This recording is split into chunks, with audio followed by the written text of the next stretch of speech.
Alors, c'est une stratégie que certains hésitent parfois à faire, se dire, tiens, est-ce qu'il faut se ruer, absolument acheter n'importe comment les valeurs les plus massacrées du CAC 40 et du SBF 120, les valeurs qui ont le plus baissé cette année, qui pourraient être donc les canards boiteux du jour, mais les stars de demain en tout cas, qui pourraient opérer un potentiel rebond. Bonjour Philippe. Bonjour. Philippe Béchade, rédacteur en chef de la Bourse au quotidien. On a un CAC 40 qui gagne 25% depuis le début de l'année, ça on le sait, mais comme à chaque fois, c'est une moyenne, et il y a évidemment encore une fois des cancres, des mauvais élèves, des canards boiteux, des valeurs qui sont dans le rouge. C'est une stratégie, ou une bonne stratégie ou pas, de miser sur les gagnants boursiers de 2019 en disant tiens, ils vont se refaire en 2020. Alors, ça a parfois été gagnant. Je dis pour 2020 peut-être, mais pour 2019, j'ai une réponse qui est franche et massive et sans aucune ambiguïté. Non, acheter les canards boiteux en 2019 n'a pas été vraiment une bonne stratégie. Il fallait... Non, les canards boiteux de 2018, les acheter début 2019, c'est bien ce que je dis. C'est ce que je dis. En 2020, Valeo a remonté, Atos a remonté, Saint-Gobain est remonté, BNP Paribas est remonté. Ah non, c'était gagnant comme stratégie, je ne suis pas d'accord avec vous là. Sur l'année 2019, l'essentiel des perdants, là vous citez des valeurs aussi appartenant également au SBF 120. Oui, sur le CAC, bien sûr, BNP, c'est un peu repris. Le parcours sur BNP, Société Générale, Natixis sur 2 ans et demi, 3 ans, c'est oui, bien sûr, mais là vous élargissez encore une fois le. On n'a pas surperformé le CAC, on n'a pas surperformé le CAC avec la. On n'a pas surperformé, mais des valeurs qui ont baissé en 2018. Ces valeurs-là que j'ai citées sont remontées en 2019. Quand on rachète de la BNP au 1er janvier 2019 en se disant, là, depuis 2 ans, elle est à moins 20, moins 25, on n'espère pas faire la performance du CAC. On se dit justement, est-ce que le rattrapage va payer? On espère faire 50%, comme Valeo, que vous avez cité effectivement, qui vient de rebaisser. On expliquera pourquoi peut-être dans quelques instants. Mais en tout cas, quand on joue une valeur qui a été massacrée, c'est pas pour qu'elle fasse le benchmark. On espère beaucoup mieux. Et là, je le répète, non, ça n'a pas fonctionné. Et en plus de ça, si on fait la moyenne de celles qu'on a rachetées ou qui ont fait le benchmark, bon, vous citez effectivement la BNP, peut-être Société Générale, bon, mais que vous rajoutez Thales, Orange, Unibail, Rodamco, etc. Si on n'a fait que les sous-performeurs de 2018, on a fait beaucoup moins bien que le benchmark. Si la thématique c'est celle-là, acheter les valeurs massacrées, ça n'a pas fonctionné.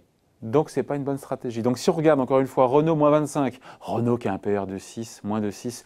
Donc, Renault qui fait moins 25 cette année, Publicis, moins 17, Thales, moins 15, Arcelor, moins 13, Orange, moins 6.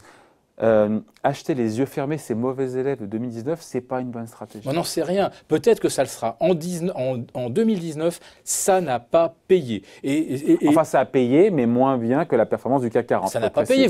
Si vous sous-performez le benchmark de 10%, si vous faites la moyenne entre les perdants de la sélection des mauvais élèves de 2018, si vous faites la moyenne des perdants et de ceux qui ont gagné cette année, vous ne faites même pas 20%. Donc vous êtes très en dessous du benchmark. Donc c'est une très mauvaise année. Et celui qui supervise votre gestion vous dit là, il y a un truc peut-être à revoir dans votre stratégie. Alors peut-être que ça marchera effectivement. Peut-être en 2020, on pense surtout au value.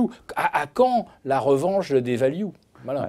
Et donc voilà, donc sur ces 5 valeurs-là, encore une fois, parce que c'est le sujet du jour, ces 5 valeurs les plus massacrées, encore une fois, en 2019. Il n'y en a aucune qu'on joue, il n'y a aucun des 5 dossiers-là qu'on joue. Regardez, aujourd'hui, on apprend que, bon, voilà, on a trouvé le remplaçant de M. Renault, c'est quand même tentant. À la place de M. Bolloré. Ça va être Luca Di Meo, il vient de Seat, donc c'est le groupe Volkswagen. C'est un dirigeant qui a fait ses preuves, donc c'est annoncé. On va dire que ça va probablement être entériné par le conseil d'administration. C'est plutôt une bonne nouvelle. Qu'est-ce que fait Renault aujourd'hui? Rien. On continue de se traîner à 41,50 et on est toujours graphiquement dans un trend extrêmement baissier. Et malheureusement, plus on va s'approcher du 20 décembre, de la séance des 4 sorcières, plus malheureusement, les mauvais performeurs de l'année vont s'en prendre plein la poire. Parce que les algos... Justement, il y a encore plus d'opportunités. Alors voilà, on y est. Passer le 20 décembre, passer la journée des 4 sorcières, quand on aura fini d'éjecter des portefeuilles, tous ceux qu'on ne veut plus voir, Publicis cette année, Thales, Orange, Unibail. Les 5 dont je vous parle, les 5 massacrés. Peut-être que là, on aura après un effet rebond. Il ne faudrait pas que Renault continue de chuter, sinon ils vont finir par sortir du CAC 40 comme Peugeot à une certaine époque. Et c'est vrai que là, Renault... on ouvre vraiment des grands yeux. Mais alors aujourd'hui, on vous dit, bah oui, mais le problème, c'est que Renault s'est exposé à la Chine. La Chine, c'est la plus mauvaise année pour l'automobile. Alors, c'est pas Renault, naturellement, c'est pas l'enseigne Renault, c'est l'enseigne Nissan.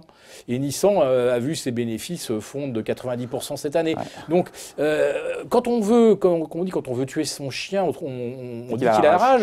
Ouais. Et le problème, c'est que Renault, comme Peugeot en son temps, est la proie des vendeurs à découvert. Et ceux-là vont alimenter un flot de nouvelles écrites au goudron pour dire que Renault, vraiment, il ne faut pas y toucher. Eux, ils ont des positions short à valoriser, des shorts en dessous de 55, voire 50 euros. Donc on ne retient rien dans les 5 valeurs massacrées du CAC 40. Et si on devait élargir au SBF 120, il y en a d'autres, j'imagine, il y a peut-être... je ne sais pas, peut-être 20 ou 25 valeurs qui sont en dessous de la ligne de flottaison sur le SBF 120, qui lui-même a gagné quasiment 25% depuis le début de l'année. Pareil, il n'y a rien à racheter derrière. Pensez bien qu'avant de faire l'émission, j'ai comparé sur 1 an, 2 ans, 3 ans. Alors j'ai pris finalement 3 ans parce que l'année 2018 s'étant soldée finalement par une structure qui nous a ramené à la case départ. Je me suis dit qu'est-ce qui s'est passé en fait par rapport à 2016 qui était, je le rappelle, la meilleure année boursière à part 2019. 2016 c'est vraiment une très très belle année. Donc ceux qui ont commencé à sous-performer en 2016, je vous dis il y a quand même un soupçon. Une année où on gagne 28%, quand on commence à avoir des titres baissés, qu'est-ce qui se passe? Alors j'ai regardé qui étaient les malheureux sous-performeurs 2016, 2017, 2018 et on retrouve alors BIC, Tarkett et puis alors cette année, vous regardez le palmarès des plus fortes baisses, vous allez retrouver les mêmes, vous allez retrouver Tarkett, BIC, Fnac, etc. Ça s'est mal passé en 2018, ça se passe encore plus mal en 2019. Il continue d'accumuler du retard. Et au sein du CAC 40, je peux mentionner, bon, outre le titre Renault, il y a aussi Arcelor. Et là, je dirais que dans la plupart des valeurs que je vois sous-performer depuis 2 ou 3 ans, je leur ai quand même trouvé un petit peu un point commun, c'est que souvent elles sont exposées sur la Chine, voilà, ou exposées à la concurrence de la Chine. Donc je ne sais pas si c'est vraiment une piste, mais je me dis qu'il y a peut-être quand même quelque chose à regarder. Dans quel sens à regarder, c'est-à-dire dans quel sens regarder, soit parce qu'elles produisent en Chine pour réexporter, soit parce qu'il y a des firmes chinoises qui sont leurs concurrents directs. Voilà, donc ça c'est... Donc quand vous écoutez CAC 40, SBF 120, même combat, les valeurs massacrées, on les laisse tomber. On ne cherche pas à se dire, tiens, il y a ce proverbe, là, on n'attrape pas un couteau qui tombe sur les marchés, voilà, on laisse le couteau tomber. Voilà, ou si on le rachète quand il tombe, il faut avoir le gant d'acier d'un BlackRock, peser 7000 milliards et se dire le jour où on apprend et le jour où on dit que BlackRock a racheté Renault, là Renault remonte, c'est sûr. Enfin voilà, mais si... Donc quand vous écoutez, ce n'est pas une bonne stratégie, c'est votre point de vue. Ça n'a pas payé en 2019, je le répète, et ça n'a pas payé en 2018 non plus. Celle qui avait sous-performé en 2017, on s'est dit, bon, dans un marché qui est absolument bullish, et rappelez-vous que le premier semestre 2018 a été magnifique après une très belle année 2017, on a souvent vu dans le passé, d'abord les vedettes tirer les indices, et puis ensuite celles dont on se disait « elles vont dépendre d'une amélioration de la conjoncture. Allez, soyons optimistes », et on se met à acheter le deuxième choix. Et puis en troisième, on achetait les valeurs qui étaient en difficulté, avec des questions de survie, de problèmes de refinancement. Eh bien, cette fusée à 3 étages, elle ne fonctionne plus. C'est ça que je veux dire, enfin, par rapport à ceux qui ont connu les gestions où on finissait par compléter les portefeuilles avec des valeurs plus volatiles, voire avec un destin plus compliqué, ça ne fonctionne pas. Et l'année 2019 a été l'exemple absolu de il ne fallait pas faire de stock picking, il fallait acheter les valeurs du luxe, les calls. On y revient. On a pu faire peut-être quand même quelque chose. On a gagné un moment de l'argent avec les banques. C'est vrai, ça a fonctionné. Mais après 9 mois où ça a été terriblement pénible. On a eu 2 mois, 3 mois pour faire un petit quelque chose avec les banques. Donc ça a pu marcher, mais vous voyez, c'est pas faut être réactif. C'est pas la stratégie de l'année. Et donc pour 2020, pourquoi pas racheter des valeurs massacrées, mais avec pourquoi pas, mais avec quelle motivation? Et il va falloir faire du stock picking et pas se dire je prends les 10 moins bonnes du CAC ou les 30 moins bonnes. On finit là-dessus, on manque de temps. Vous en retenez une ou deux en SBF 120, en CAC 40 qui méritent le coup, qui valent le coup? Moi, je serais tenté d'acheter Renault quand même. Enfin, Renault ou Valeo. Enfin, il va y avoir une équipe dirigeante de talent. Le problème n'est pas là. On n'aura pas de soucis sur le management. Le talent sera là. Donc, Carlos Tavares a redressé Renault. J'imagine peut-être que M. Di Meo arrivera à redresser. Carlos Ghosn, vous voulez dire? Vous avez dit Carlos Tavares. Carlos Tavares, parce que je parle de Peugeot. Ah, de Peugeot, d'accord, ok. Vous voyez le travail qu'a fait Carlos Tavares à la tête de Peugeot. Ouais.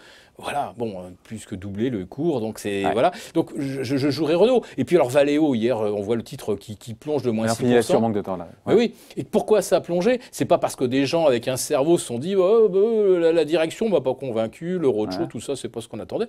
Pas du tout. C'est des logiciels qui analysent le communiqué de Valeo et qui ont vu que dans un coin, il y allait avoir un petit fléchissement du bénéfice en 2020, alors qu'on nous promet quand même de belles choses pour 2021 et 2022. Et les algos, dès qu'ils voient un truc qui est négatif dans un communiqué, ils vendent. Boum. Et alors le problème, c'est que ça fonctionne comme ça, et ça a fonctionné comme ça toute l'année. L'exemple de Valeo en dit beaucoup sur le fait que même si vous avez du talent, et même si vous vous projetez dans l'avenir, vous avez en face de vous des algos qui, eux, ils comprennent rien, et blâme. Blâme, voilà qui est clair. Merci en tout cas. Point de vue signifie Béchat, directeur en chef de la Bourse au quotidien. Merci Philippe.